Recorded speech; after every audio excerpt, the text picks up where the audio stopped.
नमस्कार दोस्तों, मैं विष्णु द विनर में आपका स्वागत करता हूं। दोस्तों, हम लोग आज संविधान सभा के बारे में फिर से पढ़ेंगे। ये पार्ट 2 है। तो पार्ट 1 में हम लोग पढ़ चुके थे कि पंडित जवाहरलाल नेहरू ने उद्देश्य प्रस्ताव 1946 में पेश किया था और 1947 को जो है उद्देश्य प्रस्ताव को मंजूरी मिल गई थी। तो उद्देश्य प्रस्ताव के आधार पर हमारे बहुत ही बड़े वकील BN राव थे। इन्होंने जो है संविधान का उद्देश्य प्रस्ताव के अनुसार ड्राफ्ट तैयार किया। ध्यान देना, सबसे पहले संविधान का ड्राफ्ट जो था वो BN राव ने पारित किया था, वो तैयार किया था। ठीक है, तो BN राव ने हमारे संविधान का ड्राफ्ट तैयार कर दिया, उसकी रूपरेखा तैयार कर दी। तो उस पर चर्चा करने के लिए समिति बनाई गई, उसका नाम था प्रारूप समिति। तो जो BN राव ने हमारा संविधान का प्रारूप बनाया था, उस पर जांच चर्चा परिचर्चा करने के लिए 29 अगस्त 1947 को डॉक्टर भीमराव अम्बेडकर की अध्यक्षता में 7 सदस्यों की एक प्रारूप समिति गठित की गई। ध्यान दीजिएगा, प्रारूप समिति का अध्यक्ष बनाया गया डॉक्टर भीमराव अम्बेडकर को, और इसमें जो है 7 सदस्य होते हैं। तो क्वेश्चन परीक्षाओं में आता है कि प्रारूप समिति में सदस्यों की संख्या, तो सदस्यों की संख्या प्रारूप समिति में 7 होती है।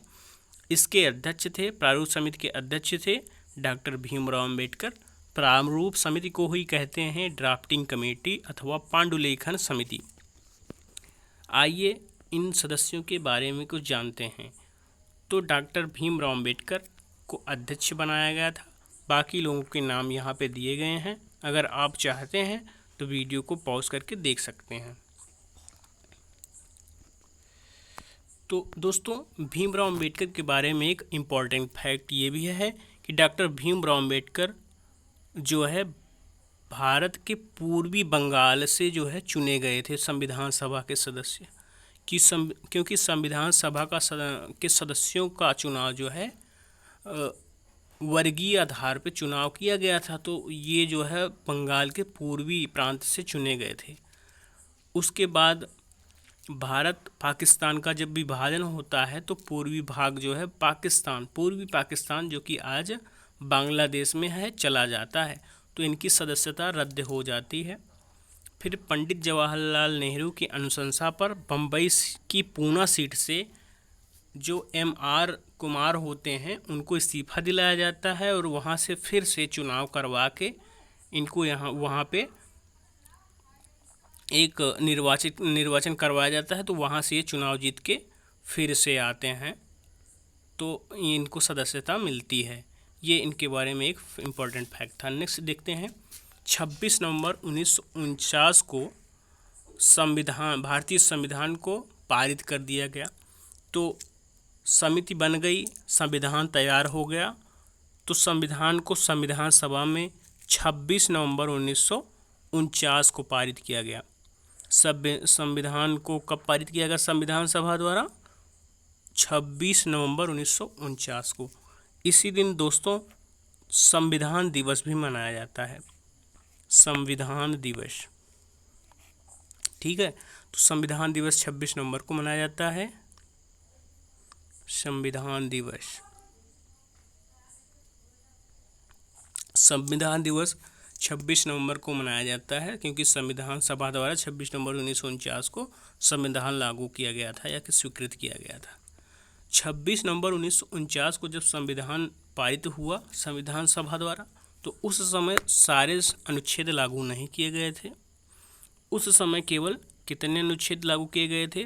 15 अनुच्छेदों को लागू किया गया था बस। और शेष जो अनुच्छेद थे वो जो है 26 जनवरी 1950 को लागू किए गए। ऐसा क्यों हुआ?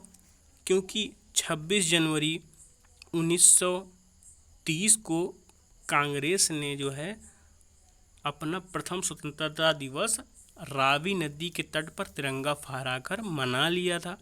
इसीलिए जो है शेष अनुच्छेदों को 26 जनवरी 1950 को लागू किया गया। क्योंकि गणतंत्र दिवस पहले ही मनाया जा चुका था उसी तारीख को। तो संविधान सभा द्वारा पूर्ण रूप से संविधान लागू करने की तिथि 26 जनवरी 1950 रखी गई। और जानते हैं इन संविधान के कुछ इम्पोर्टेंट फैक्ट्स के बारे में। तो संविधान का निर्माण करने में 2 वर्ष 11 माह 18 दिन का समय लगा था।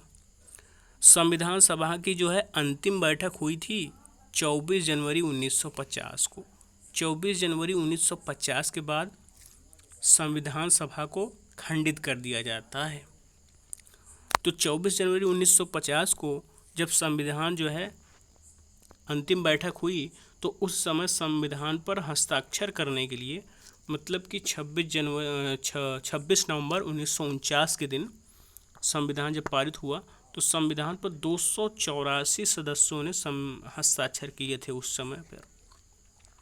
मतलब संविधान सभा में 284 सदस्य उपस्थित थे जिन्होंने संविधान पर हस्ताक्षर किए थे उस समय, जिनमें कि 8 महिलाएं सदस्य शामिल थी। तो ध्यान देने योग्य बातें हैं कि संविधान सभा में महिलाओं की सीट कितनी निश्चित की गई थी। महिलाओं की सीट जो है 15 निश्चित की गई थी। संविधान सभा में 15 महिलाओं को रखा गया था, इनकी सीटें निर्धारित की गई थी। ठीक है, नेक्स्ट देखते हैं। 24 जनवरी 1950 को डॉक्टर राजेंद्र प्रसाद को भारत का प्रथम राष्ट्रपति चुना जाता है, परंतु उन्होंने जो है यह पद जो है 26 जनवरी 1950 को ग्रहण किया था। तो हमारे प्रथम राष्ट्रपति कौन है? डॉक्टर राजेंद्र प्रसाद, जिन्होंने अपना पद 26 जनवरी 1950 को ग्रहण किया।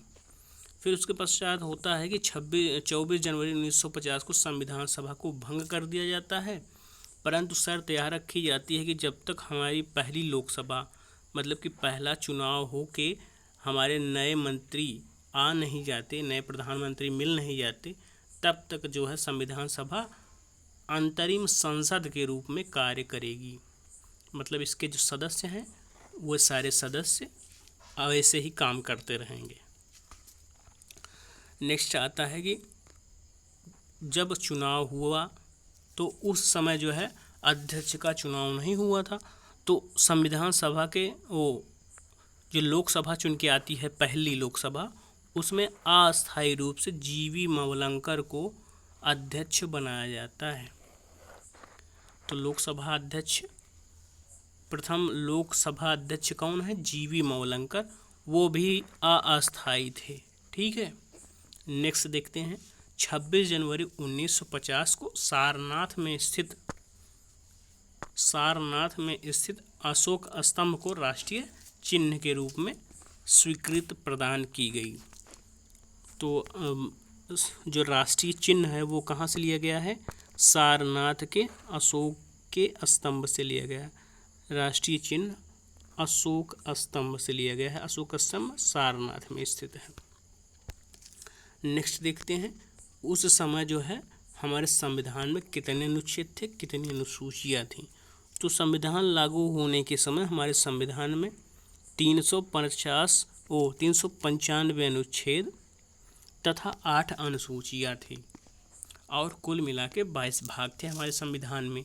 जबकि आज वर्तमान समय में हमारे संविधान में 395 अनुच्छेद हैं और 12 अनुसूचियाँ हो गई हैं। ये अनुसूचियों की संख्या 8 से बढ़कर 12 हो गई है और जबकि भाग अभी तक 22 ही हैं। अनुच्छेदों की संख्या अगर अपशिष्ट जोड़े जाएं तो ये लगभग 470 या 75 के लगभग हो गए हैं आज के समय में, लेकिन जो मुख्य अनुच्छेद हैं उनमें जो है 395 ही हैं। आइए नेक्स्ट देखते हैं। डॉक्टर भीमराव को भारतीय संविधान का पिता कहा जाता है। भारतीय संविधान का पिता डॉक्टर भीमराव अंबेडकर को कहा जाता है, जो कि जनक या पिता, फादर ऑफ कॉन्स्टिट्यूशन जो है डॉक्टर भीमराव अंबेडकर को कहा जाता है। जबकि जो BN राव थे, जिन्होंने पहला ड्राफ्ट तैयार किया था हमारे संविधान का, उनको संविधान का शिल्पकार कहा जाता है।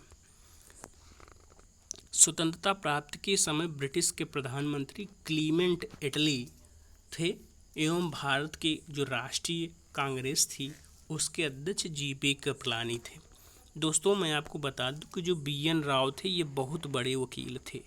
उस समय जो है इंटरनेशनल कोर्ट ऑफ जस्टिस, जिसमें कि 15 न्यायाधीश होते हैं विभिन्न देशों से, उनमें से एक थे। तो उस समय ये बहुत ही बड़े वकील थे समझ लो। तो स्वतंत्रता प्राप्ति के समय ब्रिटिश के प्रधानमंत्री क्लेमेंट एटली थे और राष्ट्रीय कांग्रेस के अध्यक्ष JB कृपलानी थे। तो दोस्तों थैंक्स फॉर वाचिंग, और हमारा चैनल द विनर को आप लोग जो है अच्छा लगे तो लाइक करें, शेयर सब्सक्राइब करें। वीडियो को देखने के लिए धन्यवाद।